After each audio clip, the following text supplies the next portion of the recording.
My colleague Tony McHale, and that is that we have a raffle today which is in aid of South Bucks Hospice. Please buy a raffle ticket at the organisers' tent with the 2 Union Jacks flying.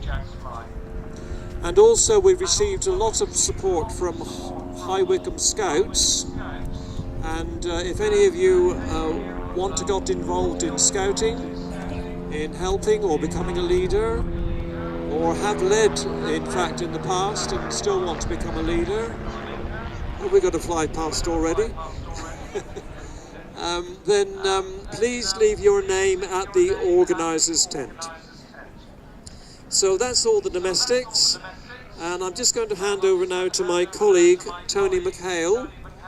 Tony lives locally in Hazlemere. He's a BAFTA award winner and the creator of Holby City. So well done, Tony. Thank you very much, Ray. Thank you. I think you covered everything there.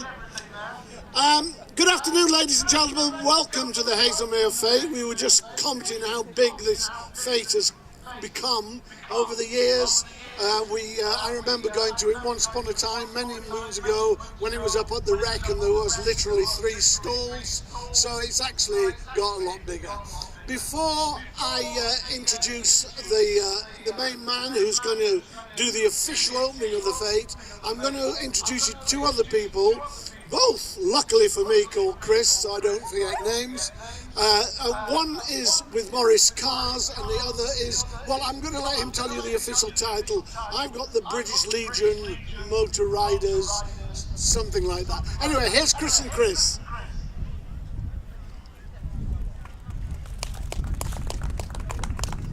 Hi Chris, do you want to stand this side, Chris? There we go, thank you very much, thank you. Right, I'll start with you, Chris.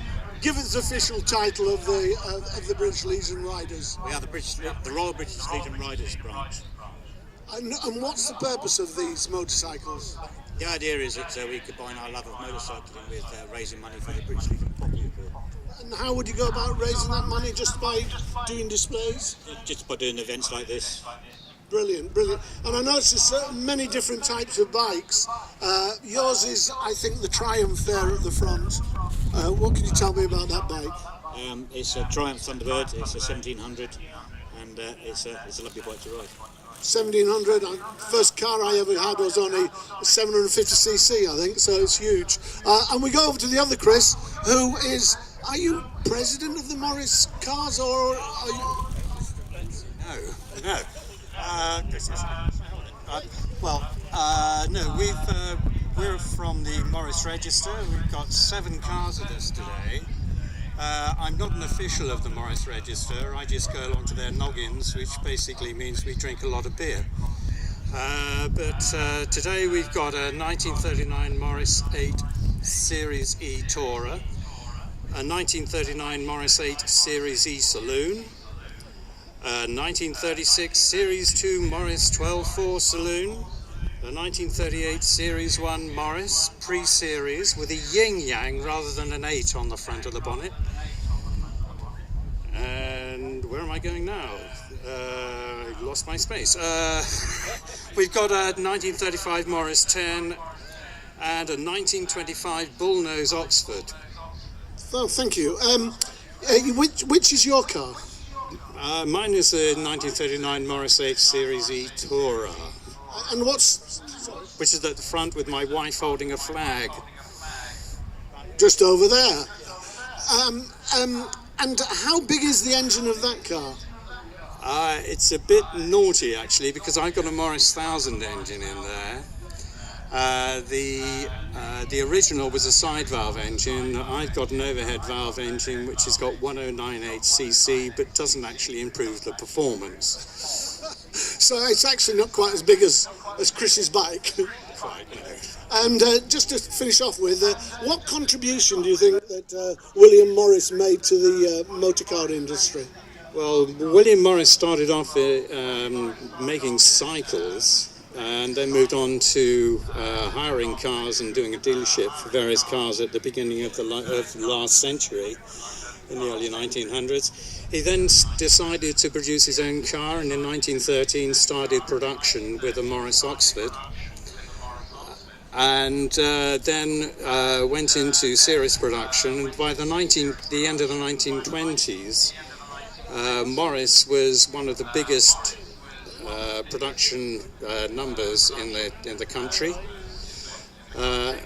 Production continued right through the Morris Minor, through to the Mini, until the British industry collapsed in the 1980s. And in 1937, William Morris was ennobled and took the title Lord Nuffield.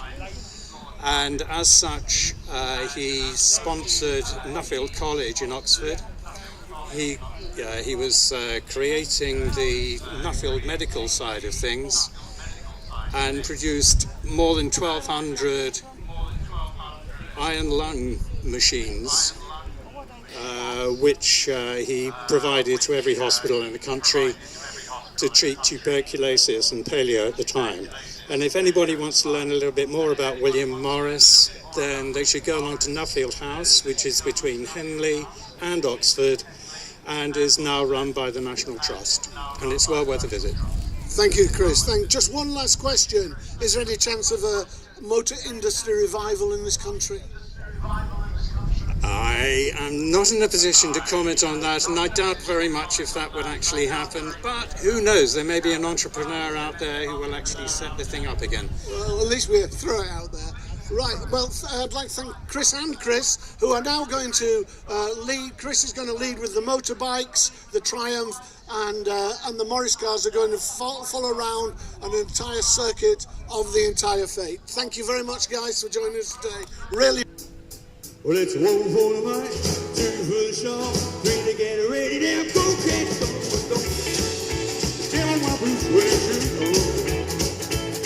If you do want to think about my blue suede shoes. It's lovely to see you all here today, ladies and gentlemen. This one's called Return to Sender.